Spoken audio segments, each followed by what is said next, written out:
Howard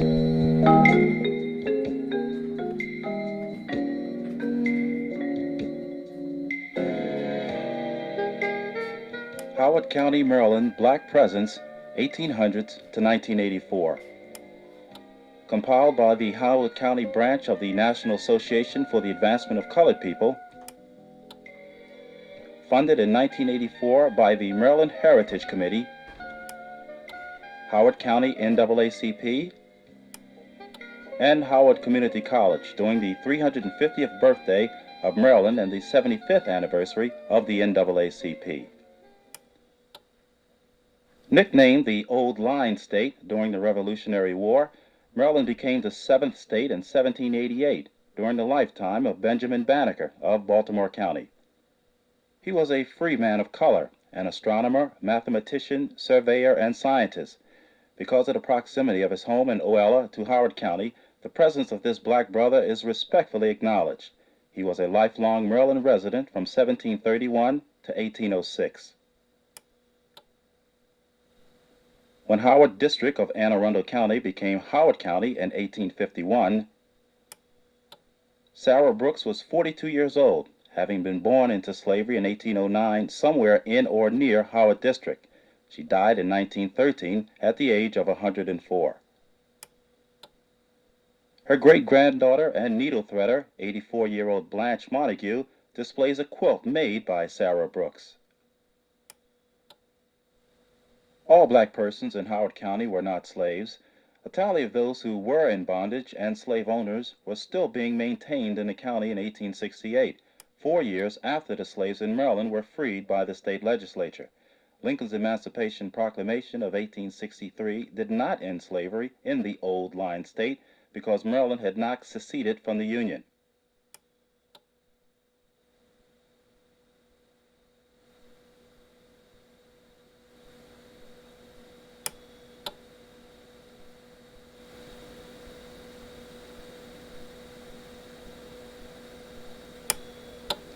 Many black families in the county today bear the surnames of these slaves.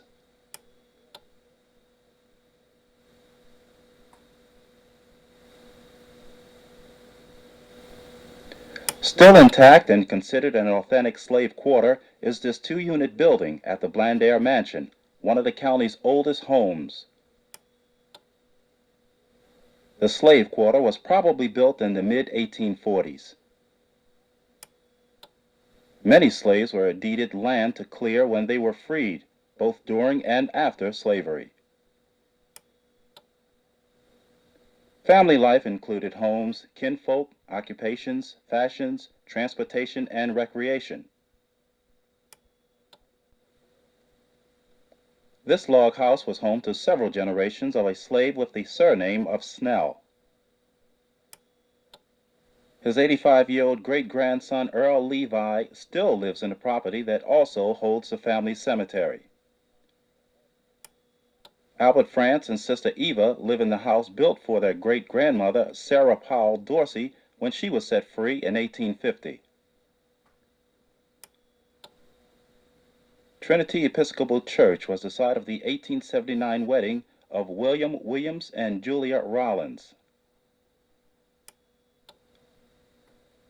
Thousands of people never saw a picture of themselves all their lives, but not this little one, born in 1890, Mary Ellen Mars. Grew into this lovely miss. Old photos show the style of dress worn over the years, such as this velvet multi-button jacket of Eliza Dorsey, who was born in 1864,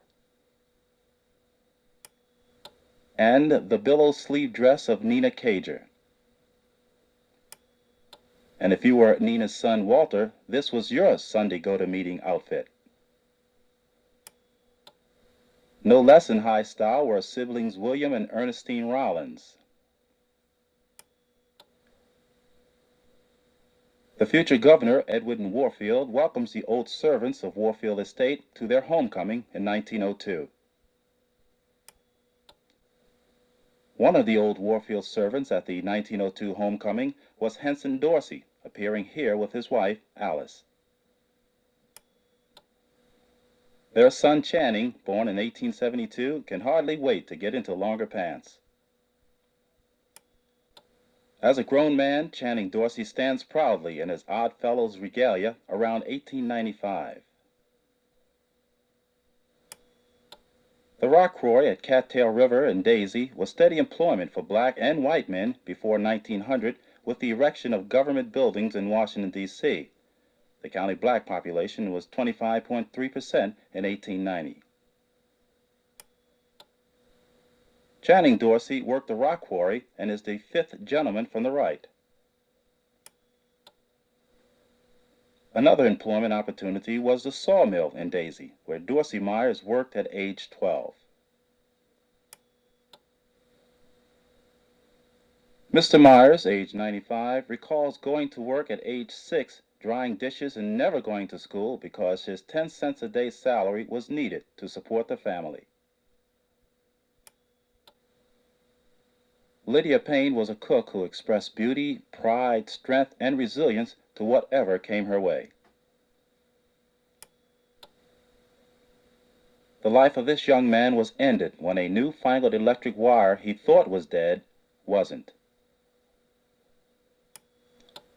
Not everyone knows where or who they came from, but one person who knows is Laura Sims, whose family Bible and family pictures identify grandmother Ella and grandfather Alexander Mars, half Irish and half Indian. Mother Martha Mars Hawkins and Laura in 1917, and Mrs. Sims today, whose family records go back to her maternal great-grandparents around 1830. Birth and death dates for immediate and extended family members have been carefully recorded through the generations. Pictures connect us with the past, reminding us where we've been. Here are Lucy and Roy Thompson, and Emma Fields, who lost an eye in childhood, and Mrs. Fields' son, Robert, dressed in his polished high-button shoes. 1886 was the birth year for Louise Dorsey of Jonestown, who at 98 years old is the oldest black native Howard Countyan identified in 1984. Her mother and grandmother were also born in Howard County and were not slaves, but her great-grandparents were sold out of the area and never seen again. Ella Holland Myers was a faith healer and midwife. This happy baby represents thousands of infants of all colors assisted into the world by a midwife with or without a physician present. Luther Williams and his parents are dressed for Emancipation Day around 1910 when Luther was 8. A horse and buggy was transportation to the annual all-day celebration in Laurel. Mr. Williams today enjoys flower and vegetable gardening and canning. 94-year-old Ella Wise Butler's maternal grandmother was a slave in Howard County. Her paternal grandmother was an Indian. Mrs. Butler recalls an old Indian healing woman named Rebecca, whose life as a young woman had been spared when the community doctor told white men killing Indians for the sport that neither the Indian nor her children were to be harmed in any way because she was a healer. One form of entertainment was the brass band, which played at large picnics, baseball games, and Emancipation Day. After the holiday, it was back to the fields behind the horse for Augustus Gaither. Farms in the county provided jobs for most men at some time in their lives, including John Carroll on the right. Charles Harding rides one of the horses pulling a hay wagon. The loaded hay wagon was weighed at hay scales, the name given the intersection of Route 32 and Guilford Road where the underground weigh scale was located. Cousins Mary Carroll Chase and Ruth DeShields spent an afternoon together in the early 1900s. A Saturday night special used to be a tub bath with one child after another in the same water. Water source was from a pump or a spring, as this one which is still running. or this covered well still used exclusively for the family's water source.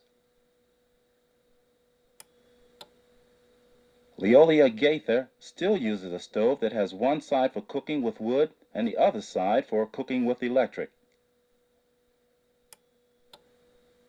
Beulah Cook still holds on to her wood stove. A separate summer kitchen was a fire safety precaution that kept the main house from getting overheated from the summer heat. Before refrigeration, hog killing time in the cold late fall supplied the only source of fresh pork and sausage, liver pudding and souse, plus a year's supply of lard. After several weeks in a salt barrel, the pork was smoked in a smokehouse, like this one belonging to Mr. and Mrs. Joseph Rustin. The horseless carriage in the early 1900s was dangerous to crank, as Isaiah and Dina Harraday could attest to. The coupe in this 1928 photo of Cosette Carroll Harding may travel over the county dirt roads less dusty than with a horse and buggy. Three buddies enjoy this stationary car at an amusement park. These girls were dressed up for a July 4th picnic where there was sure to be homemade ice cream and sparklers. Family life continued to be the backbone of strength of black families.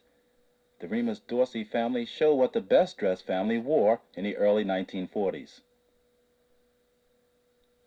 Dress for a wedding? No. Dress for a fashion show? Yes.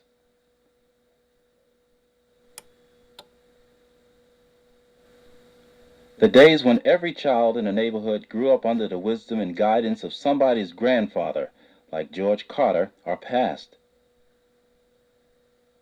So is the $18 charge for burial from an Ellicott City funeral parlor on Main Street in 1918.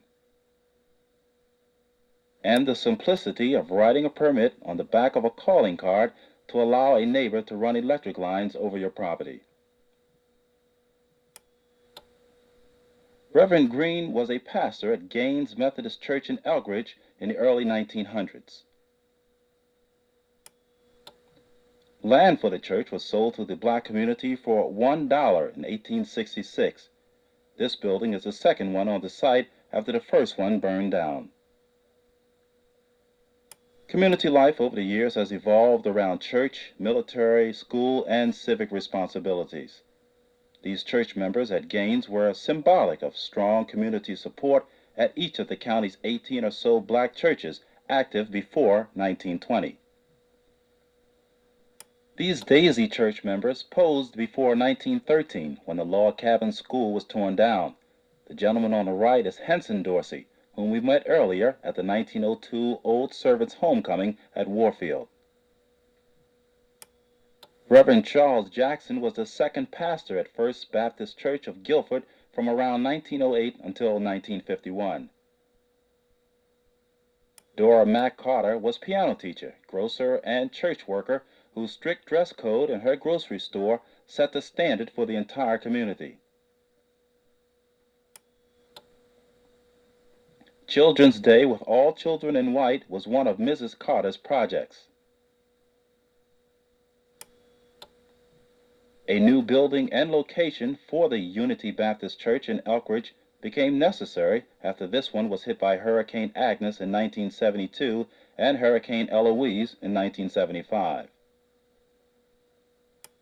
In the 1970s, members gathered at the old St. Luke's Methodist Church in Ellicott City, founded in 1889, and marched to the current site on top of a hill on Main Street, Ellicott City. Every church had a Sunday school, including Asbury Methodist. The May Queen rally at Asbury was a big recreational day. And what became of the Number That John Saw Club, organized by Reverend Alene Moore? Black participation in all wars is evident by tombstones throughout the county, marking sacrifices made from the Civil War through Vietnam. Born in 1896, Willie Mars served in World War I, while a sailor's life beckoned John Henry Thomas in World War I, and William Matthews in World War II, who came home to his sweetheart, Sarah Rollins Matthews, another lifelong resident. Schooling for colored people of African descent was provided for at the Warfield Academy, founded in 1846. The length of its existence is not known. Grades 1 through 7 were at each public black school, including this Elkridge School, around 1892. Bessie Snell taught school in the early 1900s. In these early scenes of Elkridge and in black schools all over the county, more girls attended school and for more days than did boys, because as they grew older and larger, boys had to work the fields in spring and fall.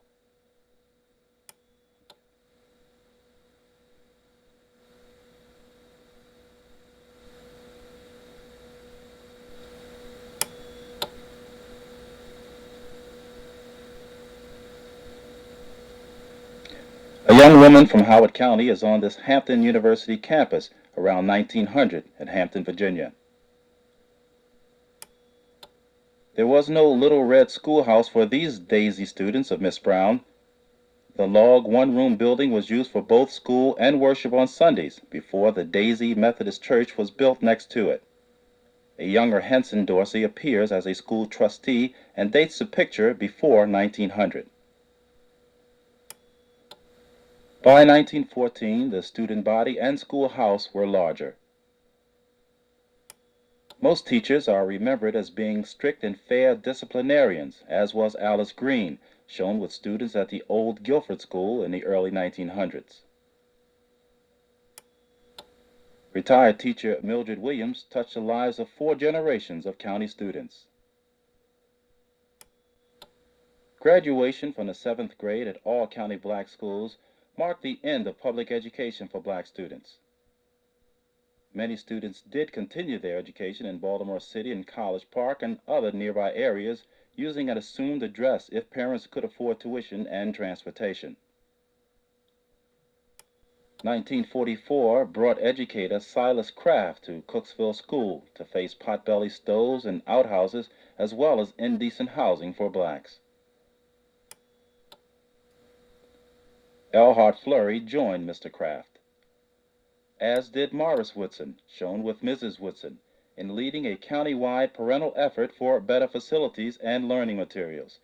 Mrs. Woodson's community involvement included scouting, recreation, and wedding coordinating. The 1948 dedication service for Harriet Tubman High School came after months and months of intense county-wide parental pressure on the school board. The testimony of a wealthy white woman was the catalyst that speeded the school board to a decision. The new high school opened in 1949. In 16 years of its existence, the name Tubman was never put on the building.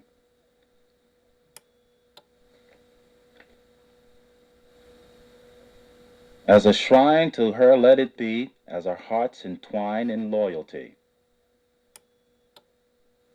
We love to dream of you, Harriet Tubman. You're the model of a school. The Alpha Pi Honor Society was a reward for serious study. Strong, active participation by mothers and fathers kept the county-wide school community cohesive, congenial, and productive. The county-wide PTA's assistance to elementary school and Tubman included funding library books, band instruments, and uniforms for the band and choir, and the elementary school dental program. The Tubman Baby Rally was one fundraiser and an annual event. Parental involvement was dependable in elementary schools as well. Graduation at Tubman was a standing room only affair each year, with the last class graduating in 1965. It was like tearing out our heart when Tubman closed. After desegregation, Tubman was never integrated. It was used for other purposes by the school system. Life goes on, and yesterday's youngster has become today's college graduate, as has Tubman alumna Janice Matthews Collier, the great-granddaughter of a Howard County slave named Sophia Rollins. Now all students take new textbooks for granted, as these students at Owen Brown Middle School. Pressing for an end to segregation kept the NAACP in Annapolis during the 50s and 60s.